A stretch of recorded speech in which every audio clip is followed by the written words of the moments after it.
zuba min fetur ga saman kai ta saman kaina suka kyarta min a shan leta suka kyarta kawai suka ta health ina ta ihu wayo ina mirgina cikin ƙasa. Allah ya sa wutar ta mutu.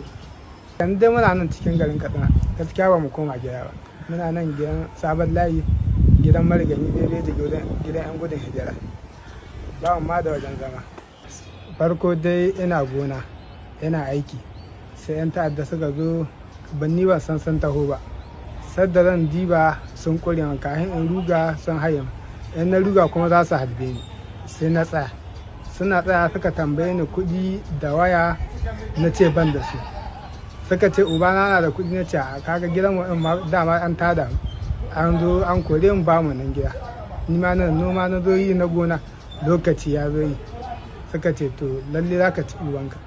Suka ja ni suka kai ni gindin bedi suka ɗaure ƙahuna, suka ɗaure ma hannuwa, suka zuba min fetur ga saman kai ta saman kaina, suka kyarta min a shan leta suka kyarta kawai suka ta health. Ina ta ihu wayo ina mirgina cikin ƙasa. Allah ya sa wutar ta mutu. Ina nan zaune sai ga wani bawan Allah sai zo ya taimaka haite da ni, aka kai ni cikin gari asibiti, suka kyansa ta nan kusa da muru makiya. Da suka kyansa ta aka yi da ni Katsina, aka zo Katsina general aka kyansa, suka ce mu teɓa ta gara. Muka je ɓata gara, su ma suka ce gaskiya ba su aiki su mu taho medical. Kafin mu taho medical sai wasu bayan Allah nan suka ce mu zo wani gari nan Kawari na hanyar yar gamji, akwai wani bayan Allah na nan ne ba da maganin wuta. In muka zo wurin shi Allah yadda zai ba mu magani da yadda Allahu, in Allah da za ta warke. Muka taho nan ya zo mana magani, ya shashawa magani, sannan muka dawo cikin gari. To da ina ka kone? Gashi nan ga huska da wuya da kirji na kuma da hannuwa na. To kamar ka baro garin koko wani hali ake ciki inda aka yi ma wannan abu? A Katamai wani gari ne aka yi ma wannan abun inda kuke zaune da? Ruma Hura Girke, ƙauyen Ruma ne. Wace ƙaramar hukuma? Ƙaramar hukumar Batsari. To yanzu yaya yanayin jikinka ganin ga alamun taban wuta nan kamar yadda ka faɗa? Jikina wani bi ina jin zafi, wani bi kuma da sauki. In na sha kamar ruwan sanyi tana min sauki. Wani bi kuma in rana ta yi dole hidin koma cikin inuwa, ban iya wani yawo. Da suka kunna ma wutan nan tahiya suka yi koko sun tsaya su ga tana ta ci, me tsammanin ka ya faru?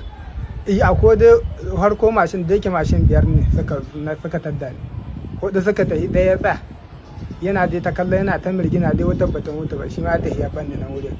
To bayan ta yi Allah cikin ikon Allah sai wutar ta mutu, yana cikin mirgine. To hannunka to ya kasance ga yanan kuma hannunka da kuna, shi me faru? Shi ma ai wuta haka wajen kwanciya ne da yake gehe haka na kwanta, da yake kaga ai duk gehen hagu ne ta tuya da nan gehe na. To bayan nan ya kasance cikin garin Katsina ka dawo koko ya abin ya kasance za ku koma gida? A yanzu dai muna nan cikin garin Katsina, gaskiya ba mu koma gida ba. Muna nan gidan sabon layi, gidan marigani daidai da gidan 'yan gudun hijira, ba mu ma da wajen zama. To ya rayuwa take kasancewa abinci da kuma inda kuke zaune din? Abinci dai mu je irin abincin da mangal ke raba shine muke amsuwa muna ci. To shi ya muhallin ku da kuka baro can gidajen ku da sauransu? Suna can mun baro, ba mu da halin zuwa. Menene fatan ka ko me kiran ka? To muna fata dai ga wannan gwamnati, ubangiji Allah ya kawo mana zaman lafiya, Allah ya kawo mu ƙarshen wannan abun, kuma kowa ya koma gidansu lafiya. Allah ya ba mu arziki mai albarka da damana mai albarka.